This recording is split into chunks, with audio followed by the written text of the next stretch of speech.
up, everyone? Welcome to this day in Philly Sports History for November 28th, 2024. I'm your host, Jim Montgomery. Welcome to a Thursday edition of the podcast, a Thanksgiving edition. Happy Thanksgiving. It is a day to be thankful. I am thankful for my family, friends. I am thankful for all of you out there listening, spending some of your Thanksgiving with me. And honestly, just very thankful for this podcast in general. Has opened up so many opportunities for me, working with the folks at the Philadelphia Sports Hall of Fame, getting to be a part of that organization, the guys over at On Pattison, being featured in their newsletter a couple times a week, Philly Goat, great partnership with Ryan over at Philly Goat, the guys at the Clashing Conferences, everyone, thank you. I'm super thankful for you. We've got big things planned, or at least attempting to plan for 2025. So let's continue to grow this thing. But I truly am thankful for you as I continue my quest to be the Philly sports history guy. Let's do some housekeeping. Be sure to follow me on social media, Jimbo_Mont on Twitter and TikTok. On Instagram at Philly Jimbo. Subscribe to the YouTube channel, Jimbo_Mont. As I mentioned, continue to spread the word. And it is Thanksgiving. It's a good day to donate to our gift and food drive. All proceeds benefit the Maddie Ann Dixon Community Cupboard. I'm going to go drop off some gift cards on Monday, so it's still not too late. Starting Sunday, we will kick off the reverse advent calendar. I'll give you the list. It definitely is something that's fun to do with the kids, but it's a great day to do some giving. All the information you need is in the link in the description, and let's go make some holiday magic happen. All right, let's recap yesterday's question of the day. I did not ask it on the podcast. I got so wrapped up in what we were talking about yesterday and being thankful for Nick Castellanos, I completely forgot to ask the question. But my question was, should the Sixers shut down Joe for the rest of the season, just kind of give up on this season and have everybody come back? 90% of you agreed. 90%. That's a big number.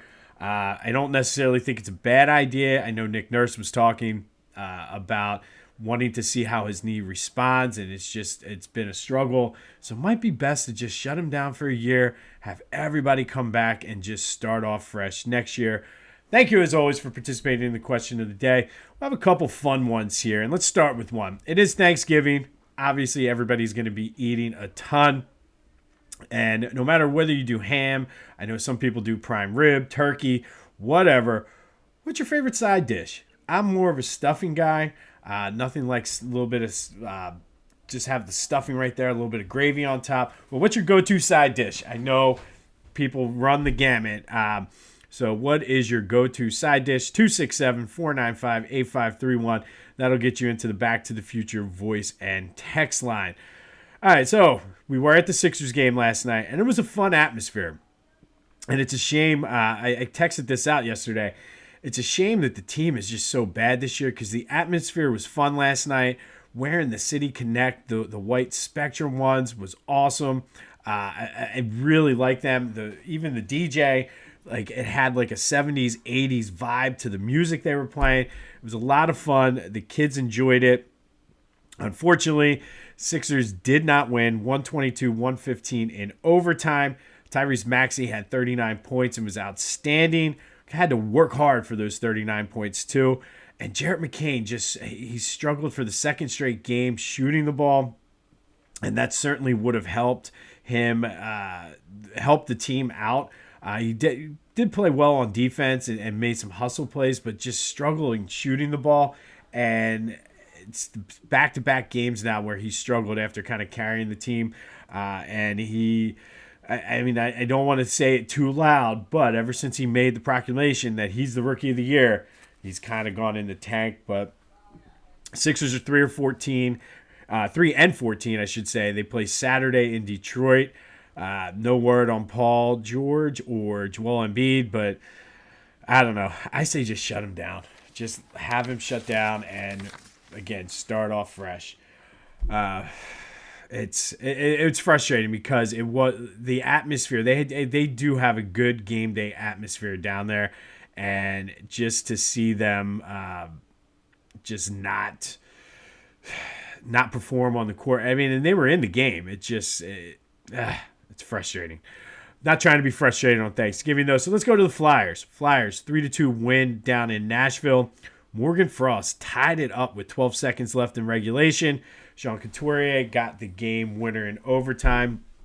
Another good win for the Flyers, who are slowly starting to learn how to be consistent and win. So look out.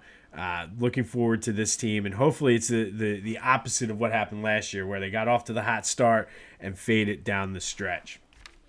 All right, Eagles are getting ready for Sunday in Baltimore. Devontae did not practice yesterday. Neither did Darius Slay. They will have a normal practice today, so this will be a very telling sign for both of those guys. Slay's in the concussion protocol. Devontae's dealing with that hamstring. Saquon won Player of the Week again for the fourth time this year. No real surprise there. He's been such a stud since he got here. But I was reading it in the paper this morning, and one of the signings that they picked up to replace Brandon Graham, Charles Harris, is an interesting guy because he is a veteran, has had some success in the NFL as a rusher, and he could provide. Nobody's going to replace Brandon Graham, but he could help ease the loss of Brandon Graham because like I said, he's an 8-year vet and he's hungry to make the playoffs. He was in Carolina and was just so excited to be picked up by the Eagles. He talked about the first thing he noticed was the numbers 9-2 compared to being on a 3-8 Panthers team. So hopefully that hunger and he can assimilate into the lineup and give us some production. As I mentioned yesterday, it's hard to pick up a guy that's going to have meaningful production this late in the season, especially off of waivers.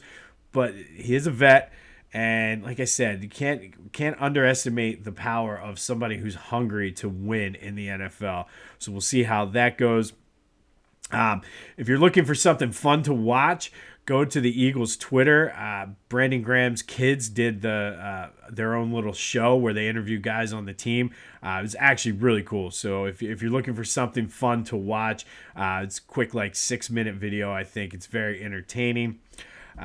Bears Lions today. We're rooting for the Bears. Bear down. I don't know. There's just something about this game that I think the Bears are going to keep it close. And it would go a long way in helping the Eagles if the Bears could pull off the upset. All right. So today, we're going to go back to 1940. And on this day in 1940, the Eagles played in their second straight Thanksgiving Day game.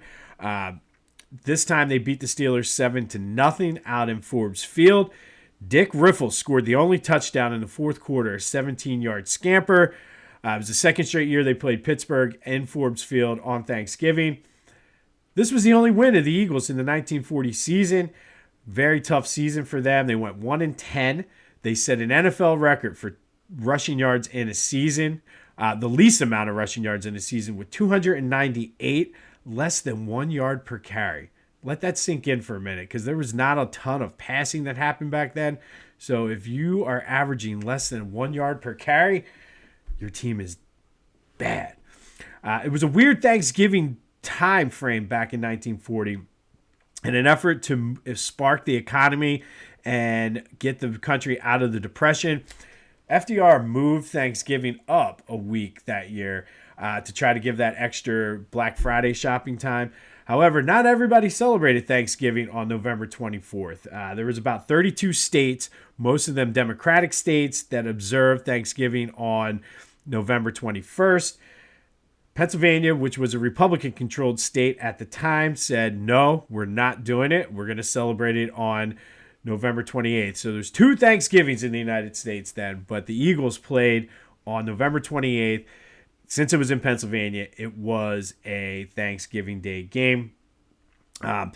All total on Thanksgiving for the Eagles, they're 6-1. They won in 1939, 1940, 1968, that infamous first win of the season against the Detroit Lions that really ruined the whole chances of getting O.J. Simpson.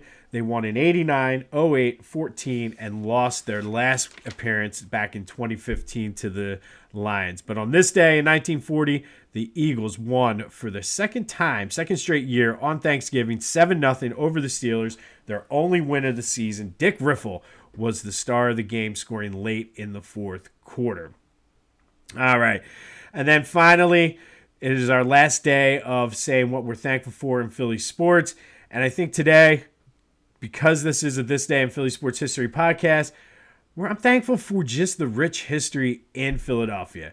Obviously, championships have been lacking over the course of 100 and how many ever years, but we've had a lot of great players, a lot of great teams, and I think in Philly, a lot of times when our teams are doing well, we tend to appreciate it more because we know the success a lot of times is notwithstanding.